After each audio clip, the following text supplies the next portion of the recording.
Di dunia yang ribut, keberanian datang dari diam. Di antara suara ketakutan, ada satu sudut untuk jiwa yang ingin tenang. Sudut keberanian. Jika kata-kata ini menyentuhmu, tinggalkan jejak, like, tulis pikiranmu, komen. Karena keberanian adalah saat kamu memilih untuk tetap berdiri, walau semua ingin lari. Di dunia modern kita, di mana tantangan kesehatan mental meningkat dan kepuasan instan menjadi norma, kebijaksanaan gabungan ini menawarkan penawar yang kuat. Mereka memberitahu kita bahwa kita bisa memilih secara berbeda hari ini, tidak peduli apa yang terjadi kemarin. Mereka mengingatkan kita bahwa setiap momen menghadirkan pilihan antara apa yang kita inginkan sekarang dan apa yang paling kita inginkan. Bagi kalian yang merasa terjebak oleh masa lalu atau berjuang dengan disiplin, pahami bahwa kedua kebijaksanaan ini seperti kunci untuk keluar dari penjara yang kalian pikir tidak bisa diloloskan. Pengalaman masa lalu kalian mungkin telah memengaruhi kalian, tetapi mereka tidak mendefinisikan kalian. Dorongan saat ini kalian mungkin kuat, tetapi mereka tidak mengendalikan kalian. Penerapan praktisnya jelas. Mulailah memandang pilihan harian kalian melalui lensa ganda ini. Saat menghadapi keputusan, ingatlah bahwa masa lalu kalian tidak menentukan pilihan kalian. Kalian bebas memilih apa yang melayani tujuan akhir kalian, baik itu memutus pola generasi, mengatasi trauma pribadi, atau membangun kebiasaan baru. Kalian berdiri di persimpangan disiplin Lincoln dan pembebasan Jung. Saat kita menutup eksplorasi kebijaksanaan yang saling terkait ini, ingatlah, setiap kali kalian memilih manfaat jangka panjang daripada kesenangan sesaat, kalian tidak hanya mempraktikkan disiplin, kalian juga membuktikan bahwa kalian memang lebih dari apa yang terjadi pada kalian. Kalian sedang menulis cerita baru, satu pilihan sadar pada satu waktu. Bab 2, keluar dari zona nyaman. Hidup dimulai di tempat kenyamanan berakhir. Saat ini, Anda berdiri di tepi dunia yang Anda kenal, rutinitas yang familiar, tempat yang aman, pilihan yang dapat diprediksi. Namun, kehebatan tidak ditemukan di sudut-sudut nyaman ini. Ia menunggu Anda di luar, di wilayah ketidakpastian. Saya telah belajar sesuatu yang kuat dari mempelajari potensi manusia selama bertahun-tahun. Zona nyaman Anda seperti otot. Semakin Anda meregangkannya, semakin kuat dan fleksibel ia menjadi. Tetap terlalu lama dalam kenyamanan, dan otot itu melemah. Anda terjebak dalam lingkaran yang semakin mengecil dari apa yang Anda percaya bisa Anda lakukan. Para stoik kuno memahami ini dengan mendalam. Seneca, salah satu guru stoik terhebat, melatih dirinya dengan tidur di lantai keras dan makan makanan sederhana meskipun ia kaya. Mengapa? Karena ia tahu bahwa kenyamanan membiarkan kelemahan, sementara ketidaknyamanan sukarela membangun kekuatan. Berikut cara menerapkan kebijaksanaan ini dalam hidup modern. Mulailah dengan tantangan kecil, mandi air dingin selama 30 detik, berbicara di rapat yang biasanya Anda diam, pelajari satu keterampilan baru setiap bulan, ajak bicara satu orang asing setiap hari, atau tambah 5 menit ekstra dalam latihan Anda saat ingin berhenti. Otak Anda akan menolak. Ia diprogram untuk menjaga Anda tetap aman, berpegang pada yang sudah dikenal. Tapi keamanan tidak mengarah pada pertumbuhan. Setiap pencapaian besar dalam sejarah manusia datang dari seseorang yang berani melangkah ke ketidakpastian. Contoh kuatnya adalah melamar seseorang yang Anda cintai. Itu adalah demonstrasi sempurna dari keberanian di hadapan ketakutan. Saat Anda akan melamar, seringkali ada pusaran emosi, takut ditolak, cemas tentang respons mereka, atau khawatir menjadi rentan. Tapi keberanian bukan berarti menunggu hingga tak ada ketakutan atau ketidakpastian. Ini tentang memilih untuk bertindak meskipun ada ketakutan itu. Dengan melamar, Anda melangkah ke wilayah yang tidak diketahui, membuka hati Anda tanpa mempedulikan hasilnya. Apakah mereka bilang ya atau tidak, Anda mendapatkan kejelasan dan bisa melangkah maju dengan babak baru bersama atau kebebasan untuk mengejar pertumbuhan Anda. Lihatlah orang-orang sukses di sekitar Anda, pengusaha yang keluar dari pekerjaan aman untuk memulai bisnis, atlet yang mendorong diri melalui rasa sakit untuk mencapai rekor baru, seniman yang membagikan karya mereka meskipun takut dikritik. Mereka semua memiliki satu sifat, mereka merangkul ketidaknyamanan sebagai guru. Ini lebih penting dari sebelumnya di dunia yang penuh dengan kepuasan instan dan kenyamanan tanpa akhir.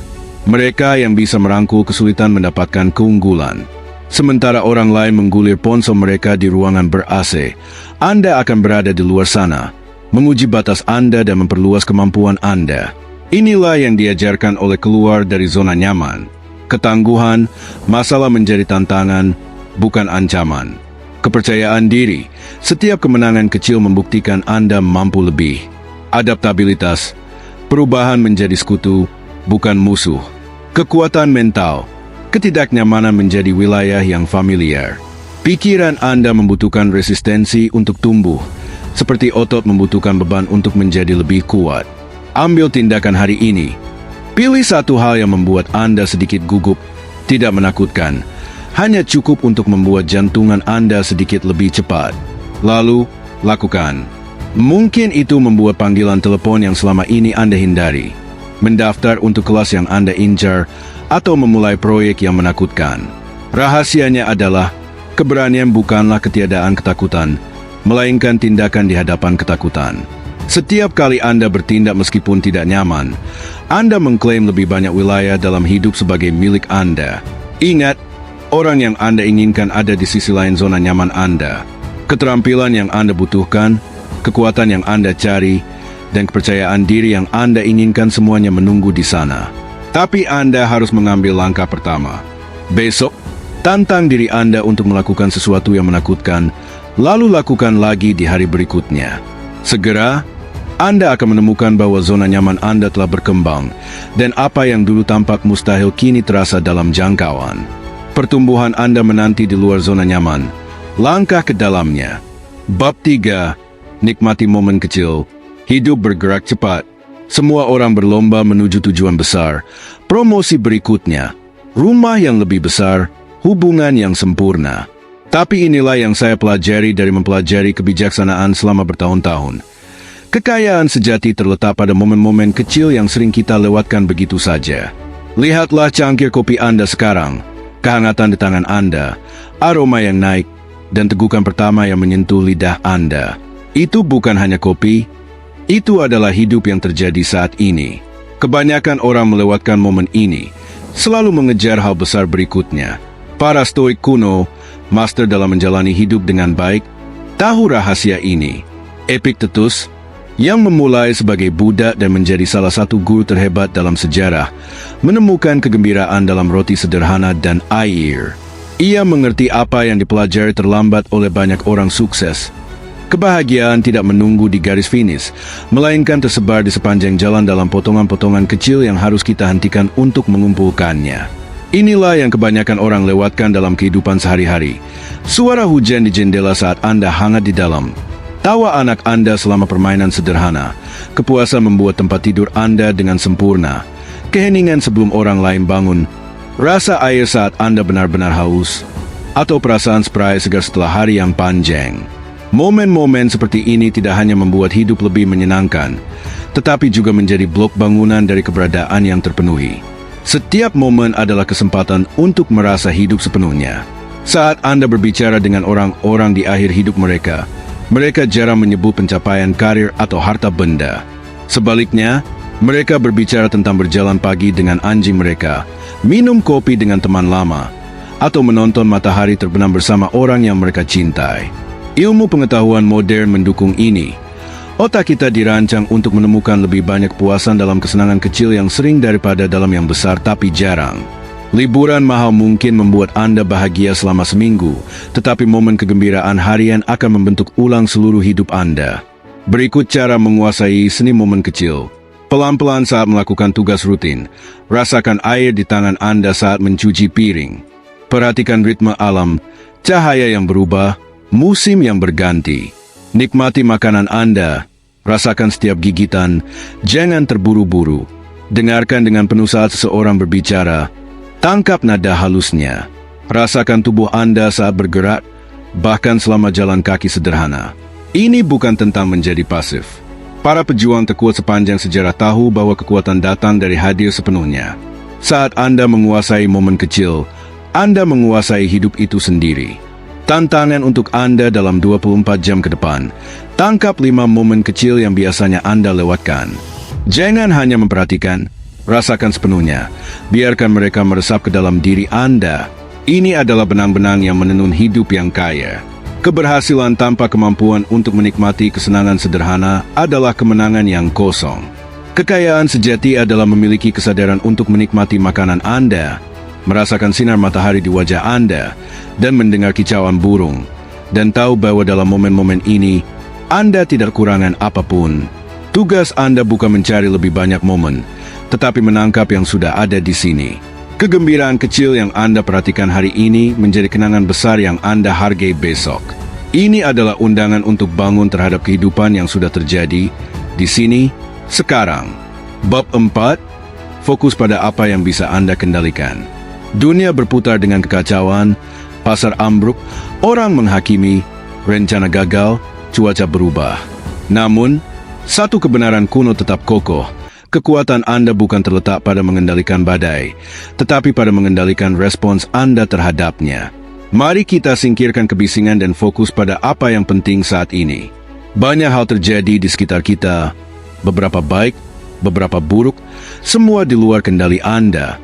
Semakin Anda mencoba mengendalikan peristiwa eksternal ini, semakin hidup Anda terlepas dari genggaman. Ini seperti mencoba memegang air, semakin erat Anda menggenggam, semakin banyak yang lolos. Guru Stoik hebat, Epictetus, mengatakan dengan sempurna, Anda memiliki kendali atas pikiran dan tindakan Anda sendiri, tetapi tidak atas pikiran dan tindakan orang lain. Ini bukan hanya filsafat, ini adalah rencana pertempuran untuk hidup modern. Inilah yang benar-benar Anda kendalikan, respons Anda terhadap situasi, usaha dan persiapan Anda, pikiran dan penilaian Anda, nilai dan prinsip Anda, tindakan dan reaksi Anda, perhatian dan fokus Anda. Dan inilah yang tidak Anda kendalikan. Opini orang lain tentang Anda, hasil dari usaha Anda, kondisi ekonomi dan pasar, tindakan orang lain, peristiwa alam, masa lalu, dan masa depan. Kebanyakan orang menyia-nyiakan kekuatan mereka untuk memperebutkan pertempuran yang tidak bisa mereka menangkan.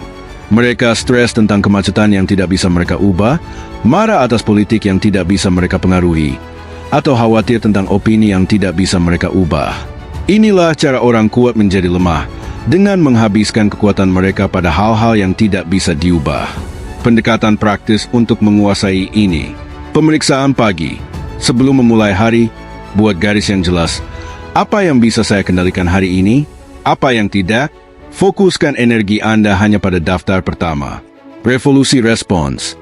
Saat masalah muncul, tanyakan pada diri sendiri, bagian mana dari ini yang bisa saya pengaruhi? Lalu, bertindak hanya pada bagian itu. Audit energi, lacak kemana energi mental Anda pergi. Hentikan pemborosan energi pada elemen yang tidak bisa dikendalikan. Filter tindakan. Sebelum bertindak, tanyakan, apakah ini sesuatu yang benar-benar bisa saya pengaruhi? Jika tidak, alihkan energi itu. Dunia modern menipu Anda untuk berpikir bahwa Anda harus mengendalikan segalanya. Media sosial menunjukkan kehidupan yang dikurasi dengan sempurna. Saluran berita menyarankan Anda harus punya opini tentang setiap peristiwa global, dan perusahaan menjual produk yang menjanjikan kendali total. Itu semua ilusi. Kekuatan sejati datang dari mengetahui batasan Anda. Saat Anda berhenti mencoba mengendalikan yang tidak bisa dikendalikan, Anda mendapatkan sesuatu yang luar biasa. Kedamaian. Pikiran Anda menjadi jernih, energi Anda terfokus, tindakan Anda menjadi lebih efektif karena diarahkan pada hal-hal yang bisa Anda ubah. Pertimbangkan ini. Seorang pejuang tidak membuang energi untuk mengkhawatirkan cuaca sebelum pertempuran. Mereka memeriksa senjata mereka, mempersiapkan pikiran mereka, dan menyiapkan keterampilan mereka. Itulah yang harus Anda lakukan dalam kehidupan sehari-hari. Saat penolakan datang, fokuslah pada pertumbuhan Anda, bukan alasan mereka. Saat kegagalan tiba, fokuslah pada usaha Anda, bukan hasilnya. Saat kritik menyerang, fokuslah pada nilai-nilai Anda, bukan kata-kata mereka. Semakin Anda berusaha mengendalikan peristiwa eksternal, semakin sedikit kendali yang Anda miliki atas hidup Anda sendiri. Tugas Anda jelas, lepaskan genggaman pada hal-hal di luar jangkauan Anda, gandakan usaha pada apa yang bisa Anda pengaruhi, kuasai respons Anda terhadap peristiwa eksternal, bangun kekuatan melalui tindakan terfokus, dan temukan kedamaian dengan menerima apa yang tidak bisa Anda ubah. Ini bukan menyerah, ini strategi. Orang terkuat bukan mereka yang bisa mengendalikan segalanya, tetapi mereka yang tahu apa yang bisa mereka kendalikan dan menguasainya sepenuhnya. Bab 5. Ubah ide menjadi tindakan. Pengetahuan tanpa tindakan seperti pedang yang tidak pernah meninggalkan sarungnya, tidak berguna, seberapapun tajamnya bilah itu. Dunia milik mereka yang bertindak, bukan mereka yang hanya berpikir untuk bertindak. Anda duduk di sana sekarang dengan ide-ide di pikiran Anda, rencana, mimpi, kemungkinan. Tapi ide saja tidak akan membangun kerajaan Anda, tidak akan membentuk tubuh Anda, tidak akan menciptakan warisan Anda. Setiap pencapaian luar biasa dalam sejarah dimulai sebagai sebuah pemikiran, tetapi menjadi nyata melalui tindakan. Para Stoik kuno bukan hanya filsuf yang duduk dan berpikir dalam-dalam. Marcus Aurelius memimpin pasukan, sengaja membangun kekayaan. Epictetus menciptakan sekolah yang mengubah hidup. Mereka mengerti bahwa kebijaksanaan harus keluar dari pikiran dan masuk ke dunia. Kebenaran yang pahit. Kebanyakan orang meninggal dengan ide-ide terbaik mereka masih terkunci di dalam diri mereka. Mereka menunggu momen yang sempurna, merencanakan tanpa henti, takut gagal. Sementara itu, hidup berlalu, dan ide-ide itu tetap hanya ide. Jalan dari pemikiran ke kenyataan. Aturan 2 menit.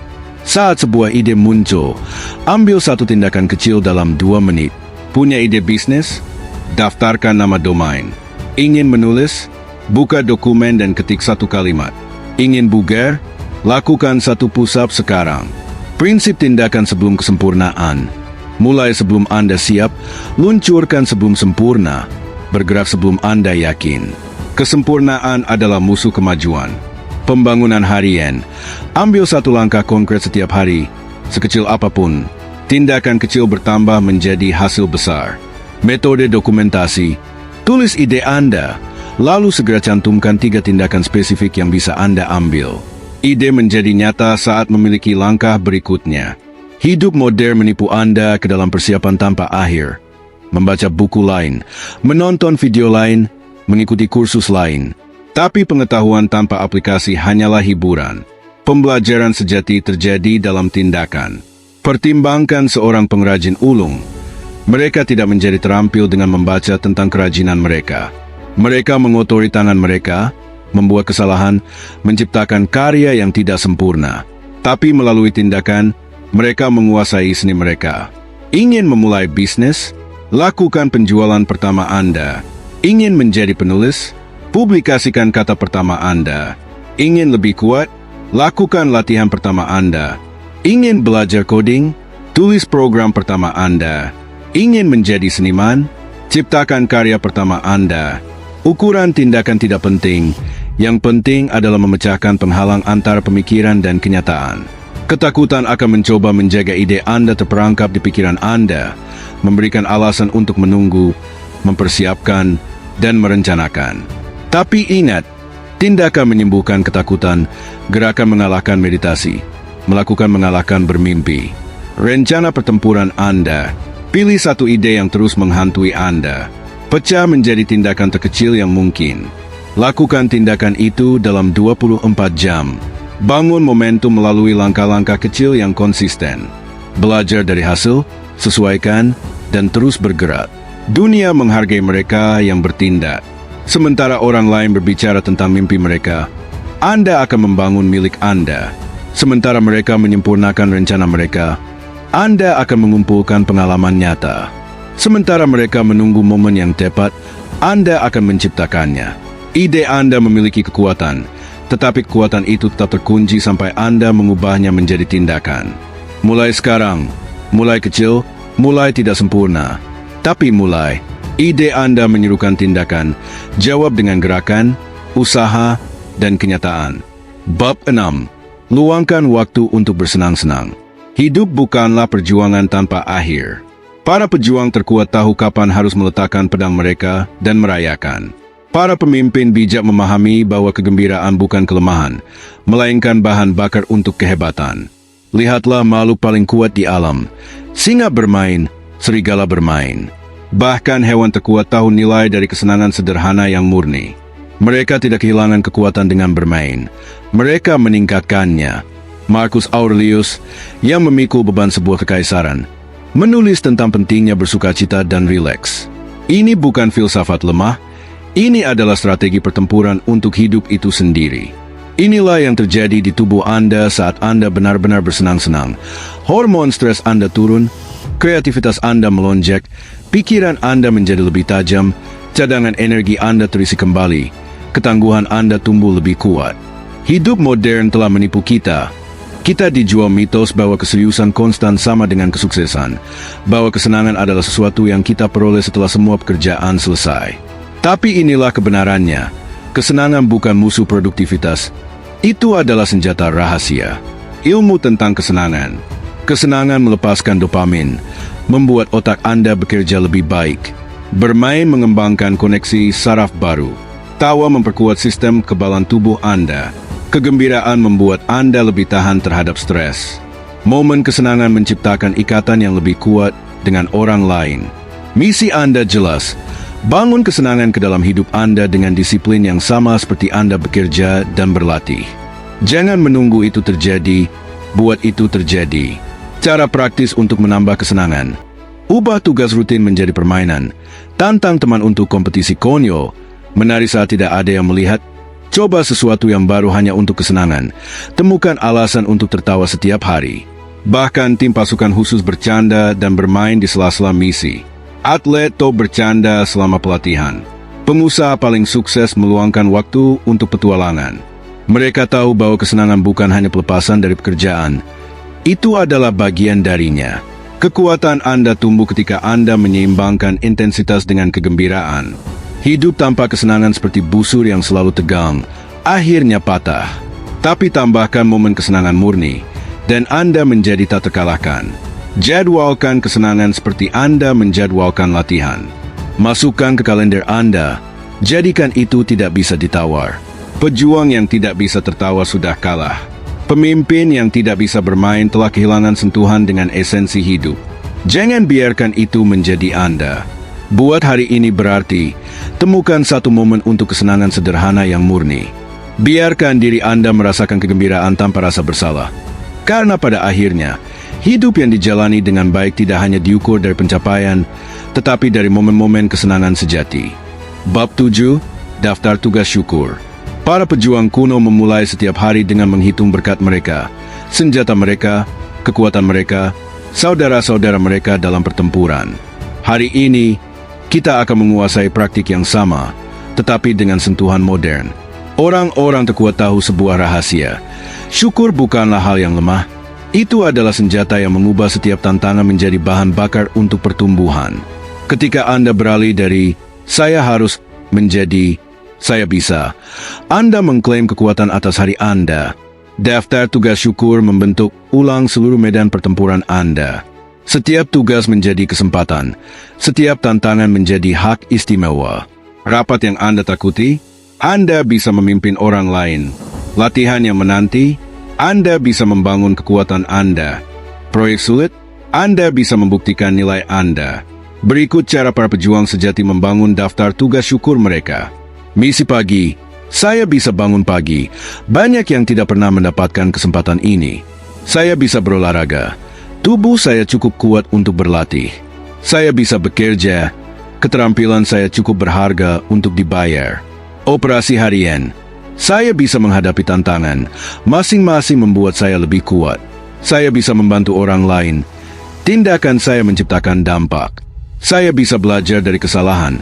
Setiap kegagalan membangun kebijaksanaan. Catatan kemenangan malam. Saya bisa beristirahat. Saya telah mendapatkan pemulihan ini. Saya bisa merencanakan besok. Saya masih dalam pertarungan. Saya bisa memulai lagi.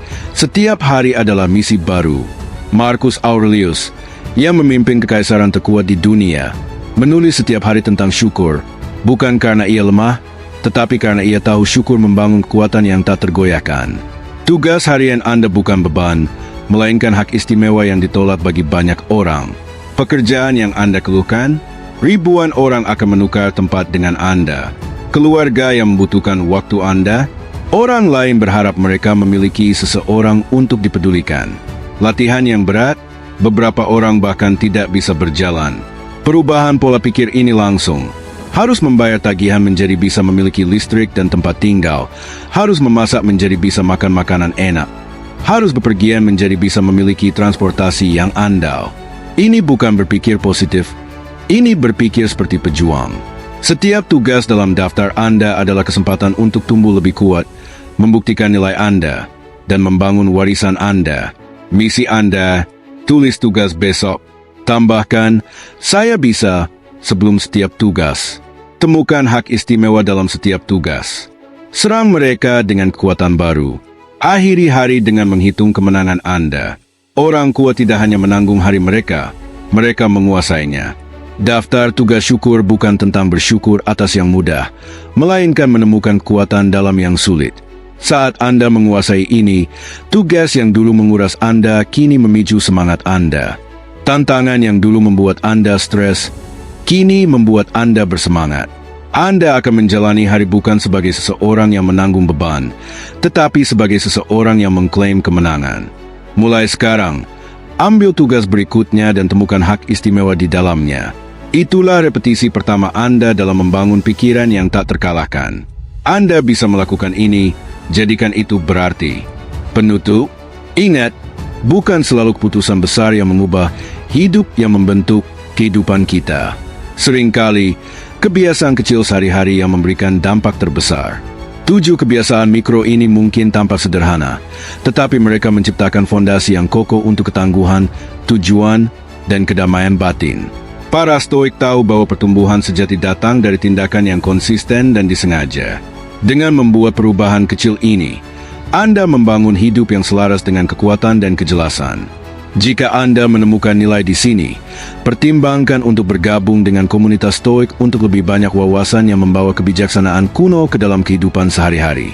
Mari kita terus membangun komunitas yang fokus pada pertumbuhan, ketangguhan, dan mengejar kehidupan yang bermakna. Tetap kuat dan lanjutkan mempraktikkan seni stoicisme. Sampai jumpa lagi.